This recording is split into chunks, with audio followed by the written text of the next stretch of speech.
27/5/2022 के ईश्वरीय महावाक्य सुनते हैं।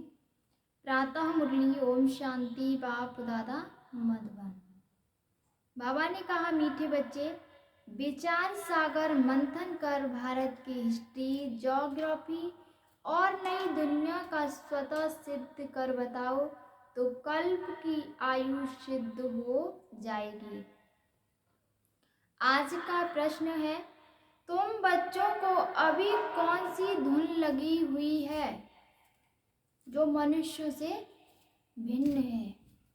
उत्तर है, तुम्हें धुन है कि विश्व का बेड़ा जो डूबा हुआ है उसे हम सैल्वेज करें, सबको सच्ची सच्ची सत्यनारायण की कथा व अमर कथा सुनाएं, जिससे सबकी उन्नति हो।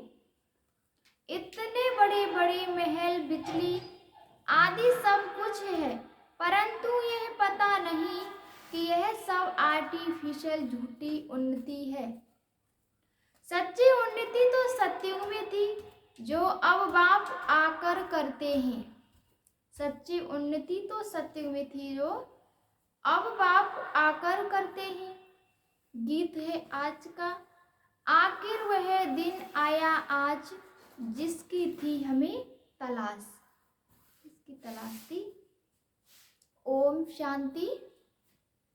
गरीब निवास आया तो सही, परंतु कोई सही तिथि तारीख नहीं लिखते।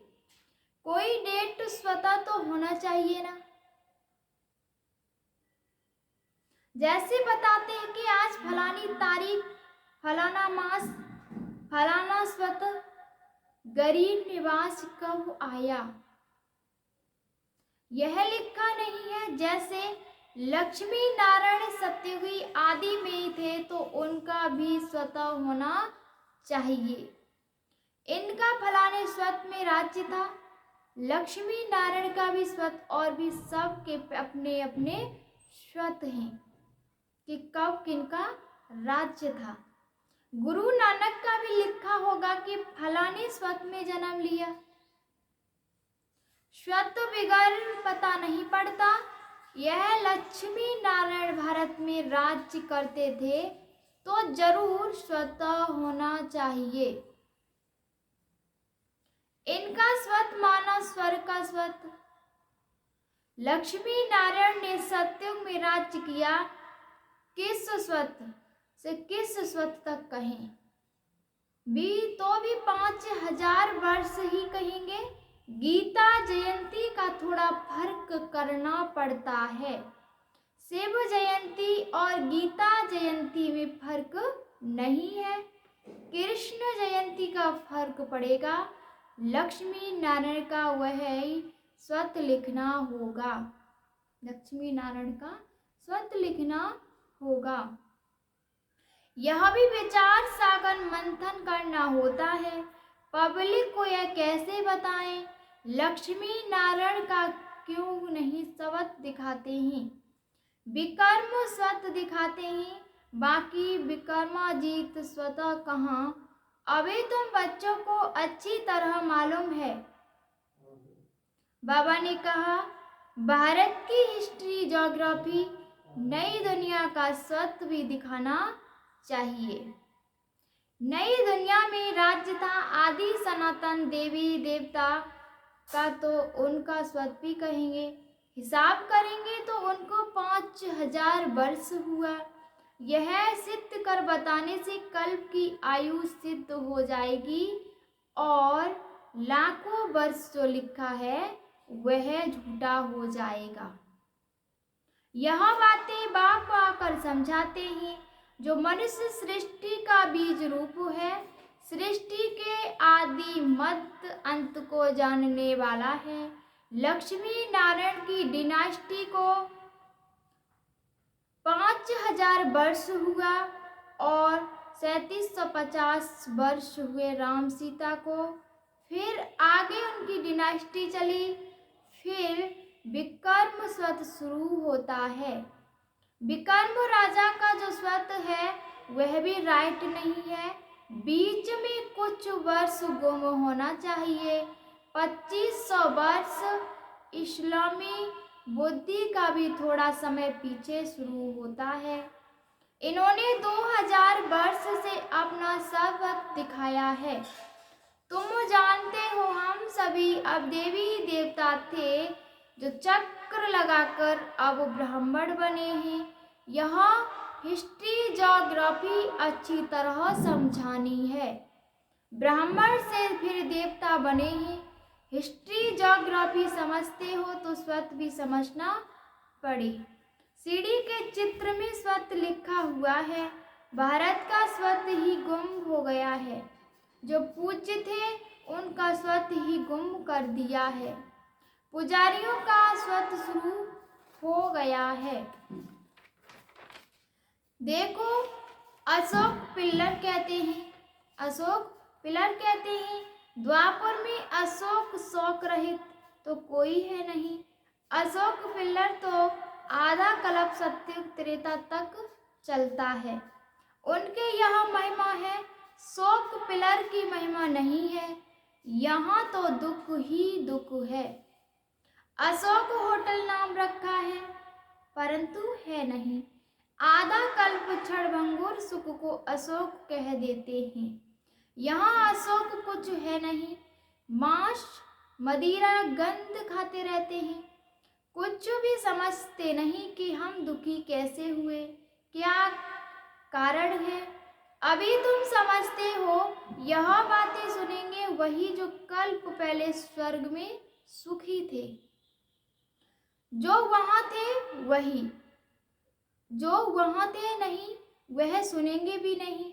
जिन्होंने भक्ति पूरी की होगी वह कुछ न कुछ आकर शिक्षा लेंगे। नॉलेज को सुनकर लोग खुश होंगे।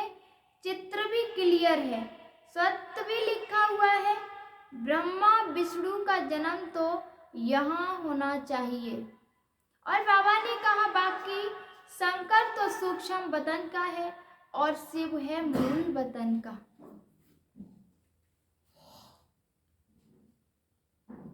मैं सूक्ष्म मूल को भी जानते नहीं, इसलिए शिव शंकर को मिला दिया है। शिव है परम पिता परमात्मा, शंकर है देवता। दोनों को मिला न सके। अभी तुम बच्चों को कितनी समझ मिली है, कितना नशा चढ़ता है। रात दिन यही लातात लगी रहे कि लोगों को कैसे समझावें। बेसमझ को ही समझाया जाता है। तुम समझते हो कि भारत पहले क्या था, फिर डाउनफॉल कैसे हुआ। बाबा कहते हैं दुनिया तो समझती हमने बहुत उन्नति की है। आगे तो इतने बड़े महल बिजली आदि कुछ नहीं था। अभी तो बहुत उन्नति में जा रहा है क्योंकि उन्हों को यह पता ही नहीं कि यह आर्टिफिशियल झूठी है। सच्ची उन्नति तो सत्युग में थी।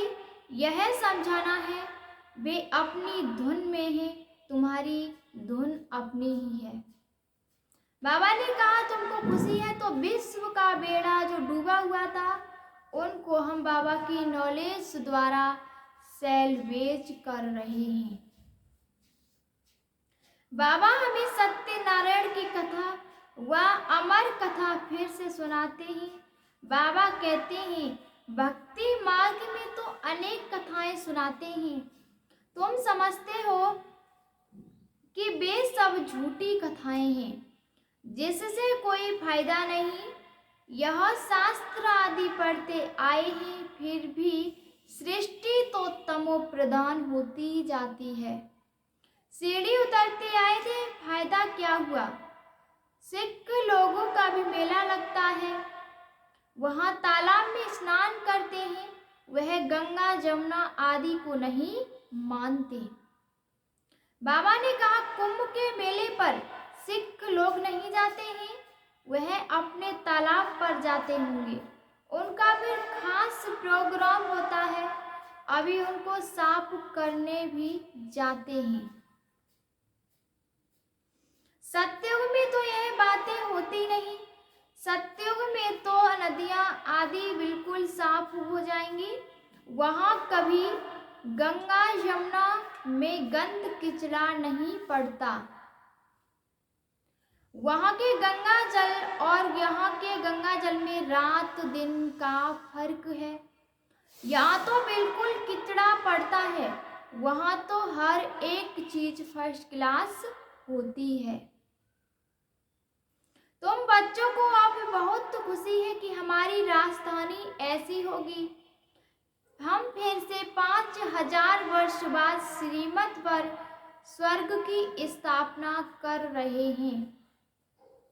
नाम ही है स्वर्ग। वैकुंठ जिसमें लक्ष्मी नारायण का राज्य था। वैकुंठ जिसमें लक्ष्मी नारायण का राज्य था। शांति धाम अथवा निर्वाण धाम एक ही है। तुम जानते हो कि हम शांति धाम में कैसे रहते हैं। ऊपर में है शिव बाबा, फिर ब्रह्मा विष्णु शंकर, फिर देवताओं की माला, फिर क्षत्रिय वैश्य शूद्र निराकारी झाड़ से आत्माएं नंबरवार आती रहती हैं। जो माला, फिर बाबा ने कहा जो सत्युग में आने वाले नहीं हैं वे पढ़ने के लिए कभी आएंगे नहीं। हिंदू धर्म ही जैसे अलग हो, हिंदू धर्म ही जैसे अलग हो पड़ा हो। किसी को पता नहीं कि आदि सनातन देवी देवता धर्म था, वह धर्म कैसे और कब स्थापन हुआ। किसी को पता नहीं। तुमको यह नॉलेज अभी दी गई है कि तुमको दूसरों को भी समझाओ। बाबा कहते हैं चित्र तो बहुत सहज है, कोई भी को भी समझा सकते हो कि इन्होंने ये राज्य कब और कैसे लिया और कितना समय तक राज्य किया। राम सीता का भी होना चाहिए कि फलाने संवत से फलाने संवत तक इन्होंने राज्य किया। पीछे फिर पतित राजाएं शुरू हो जाते हैं। यह देवताएं हैं मुख्य जिनकी पूजा होती है। वास्तव में महिमा सारी एक पूज्य की होनी चाहिए। बाबा ने कहा भक्ति मार्ग में तो सबको पूजते रहते हैं, अपने अपने समय पर हर एक की महिमा चाहिए। हर अपने समय पर हर एक की महिमा होती है। मंदिरों में जाकर पूजा आदि करते हैं, परंतु उनको जानते बिल्कुल ही नहीं। अभी तुम समझाते हो तो सुनकर खुश होते हैं, तब तो सेंटर्स खोलते हैं। समझते हैं कि इस नॉलेज से हम देशों देवता बनेंगे। बाबा ने गरीबों को आकर साहूकार बनाया। बाप आकर बच्चों को समझाते हैं, बच्चे फिर औरों को समझाकर उनका भाग्य खोलें। वर्ल्ड की हिस्ट्री ज्योग्राफी अभी तुम बाप द्वारा सुनते हो, वह समझने से तुम सब कुछ जान जाते हो। वर्ल्ड की हिस्ट्री ज्योग्राफी अभी तुम बाप द्वारा सुनते हो, वह समझने से सब कुछ जान जाते हो। वर्ल्ड की हिस्ट्री ज्योग्राफी तो जरूर वर्ल्ड का रचयिता बीज रूप ही सुनाएंगे। वही नॉलेज फुल है, वह है निराकार शिव। देहधारी को भगवान रचयिता कहते नहीं सकते। निराकार ही शिव ही आत्माओं का पिता है। वह बैठ आत्माओं को समझाते हैं, मैं परम धाम में रहने वाला हूँ, अभी मैं इस शरीर में आया हूँ। मैं भी आत्मा हूँ। मैं बीज रूप नॉलेजफुल होने के कारण तुम बच्चों को समझ जाता हूँ। इसमें आशीर्वाद कृपा आदि की कोई बात नहीं है, न अल्पकाल सुख की बात है। अल्पकाल का सुख तो लोग दे देते हैं। बाबा ने कहा एक को कुछ फायदा हुआ तो बस नाम चढ़ जाता है। तुम्हारी प्राप्ति तो 21 जन्म के लिए है, सो तो सिवाय बाप के ऐसी प्राप्ति कोई भी करा न सके।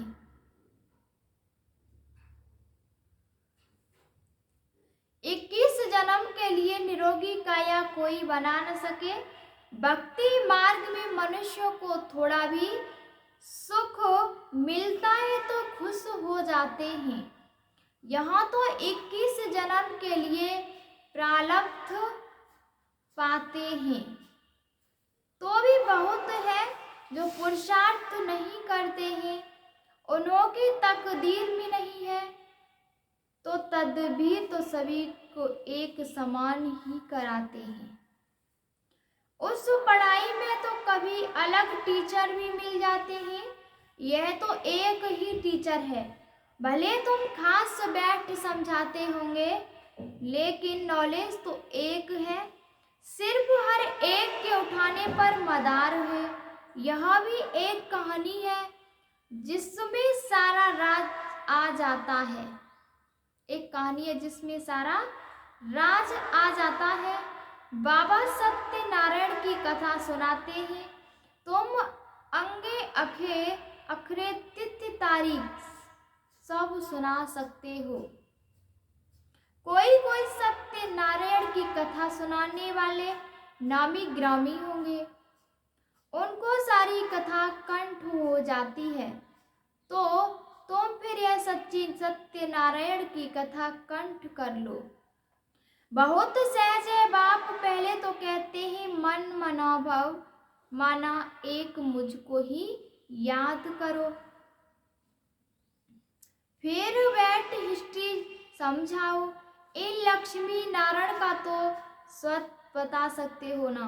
आओ तो हम आपको समझावें कि बाप कैसे संगम युग पर आता है।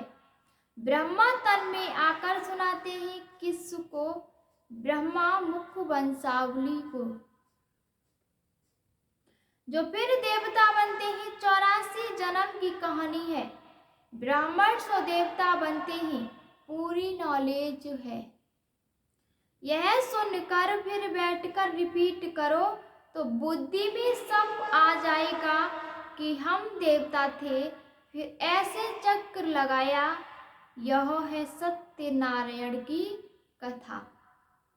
बाबा ने कहा कितनी सहज है, कैसे राज्य लिया फिर कैसे गवाया, कितना समय राज्य किया।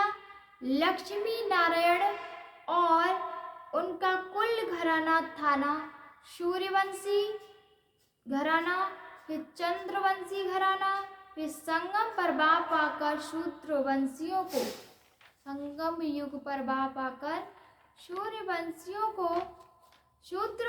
को ब्राह्मण वंशी बनाते हैं। यह सच्ची सच्ची कथा तुम सुन रहे हो। सत्युग में लक्ष्मी नारायण के हीरे जवाहरों के महल थे, अभी तो क्या है। बाप ने यह तो कथा सुनाई है ना। अब बाप कहते हैं कि मुझे याद करो तो खाद निकल जाएगी। जितना खाद निकलेगी उतना ऊंच पद पाएंगे। समझाने में कोई तकलीफ नहीं है, बिल्कुल सहज है। मनुष्य से देवता बनना तो मशहूर है। घड़ी घड़ी यही सत्यनारायण की कथा सुनाते रहो, वह झूठी और यह है सच्ची। सेंटर पर भी सत्यनारायण की कथा सुनाते रहो, वह मुरली सुनाते रहो, तो बहुत तो सहज है। कोई भी सेंटर चला सकते हैं, परंतु फिर लक्षण भी अच्छे चाहिए। एक दो में लूल पानी नहीं होना चाहिए। आपस में मीठे होकर नहीं चलते हैं,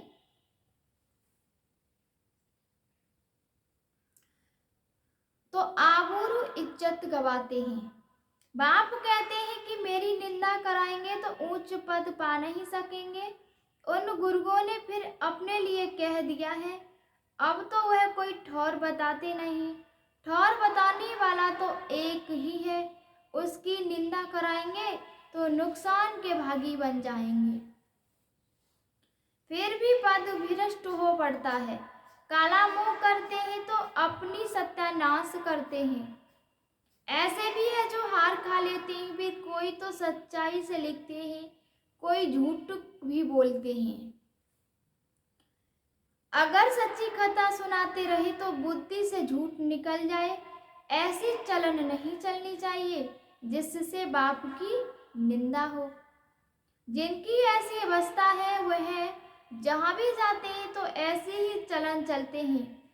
खुद भी समझते हैं कि हम सुधर नहीं सकेंगे तो फिर राय दी जाती है, घर गृहस्थ में रहो, जब धाड़ा हो जाए तब फिर सर्विस करना। घर में रहेंगे तो तुम्हारे ऊपर इतना पाप नहीं चढ़ेगा। यहाँ फिर ऐसी कामन चलन कर चलते हैं तो निंदा करा देते हैं। इससे तो गृहस्थ व्यवहार में कमल फूल समान रहना है।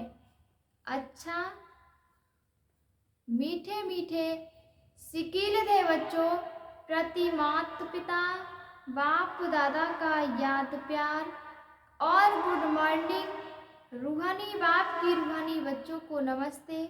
हम सभी रूहानी बच्चों की रूहानी माता पिता बाप दादा को याद प्यार और गुड मॉर्निंग, नमस्ते नमस्ते नमस्ते। धारणा के लिए मुख्य सार है।